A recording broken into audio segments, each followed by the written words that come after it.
আসসালামু আলাইকুম রহমতুল্লাহি ওয়া বারাকাতুহু। সম্মানিত দর্শক শ্রোতা ও বন্ধুরা, যে যেখান থেকে দেখছেন সবাইকে স্বাগতম। আজ 20 রমজান। আজকের এই ভিডিওটি করার একটি উদ্দেশ্য হচ্ছে, গতকাল একটি ভিডিও আমার নজরে পড়েছে। সোশ্যাল মিডিয়ায় ভিডিওটি খুবই আলোড়ন তুলেছে।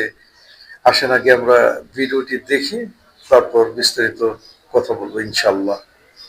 নারীর শিকল ভাঙার লড়াই আর কতদিন চলবে? নারীদের এই সংগ্রাম আর কতকাল চালিয়ে যেতে হবে? কবে হবে সমাপ্তি?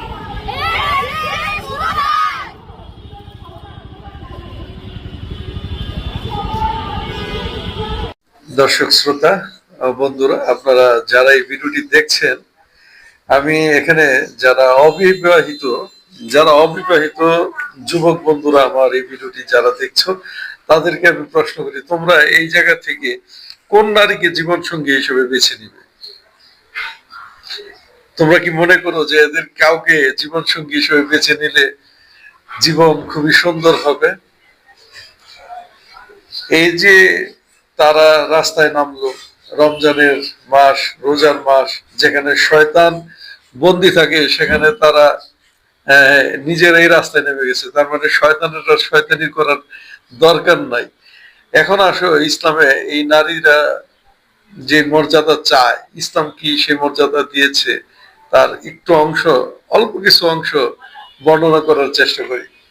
যেমন নবী করিম সাল্লাল্লাহু আলাইহি সাল্লামের সামনে এক ব্যক্তি আসলেন, এসে বললেন যে, হে আল্লাহ রাসূল, আমার কাছ থেকে সব থেকে উত্তম আচরণ পাওয়ার হকদার কে? আল্লাহ রাসূল বললেন, তোমার মা।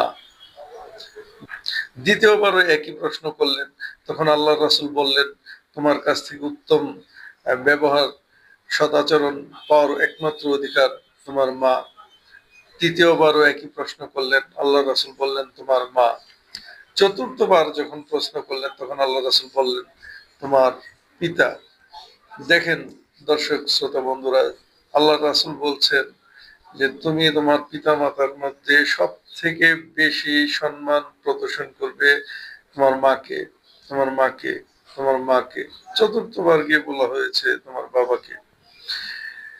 আর এই যে নারীরা রাস্তায় নেমেছে, তারা নারীদের স্বাধীনতা চায়। আসলে এরা স্বাধীনতা বলতে কি বোঝাতে চায়, কি স্বাধীনতাটা চায় আমার মাথায় আসে না। তবে এদের সংসারের অবস্থা কি, এদের পিতামাতার অবস্থা কি, বা এর বাবার কি অবস্থাটা আমার একটু জানতে ইচ্ছে করে, যে এর বাবার স্বাধীনতাটা কোথায় আছে, এটা আমার খুবই জানার ইচ্ছা জাগে। তো দর্শক শ্রোতা বন্ধুরা, আপনাদের কাছে বিনীত অনুরোধ থাকবে, আপনারা অবিবাহিত বন্ধু যারা আমার আছেন, তারা বিয়ের ক্ষেত্রে খুবই সচেতন হন। কারণ এই ধরনের নারীদেরকে যদি আপনারা জীবন সঙ্গী হিসেবে বেছে নেন, আপনাদের জীবনটা এই দুনিয়াতেও জাহান্নামে পরিণত হবে, পরকালেও জাহান্নামে পরিণত হবে। তো আজকে এই পর্যন্তই। সবার কাছ থেকে বিদায় নিচ্ছি। আসসালামু আলাইকুম রহমতুল্লাহি ওয়া বারাকাতুহু।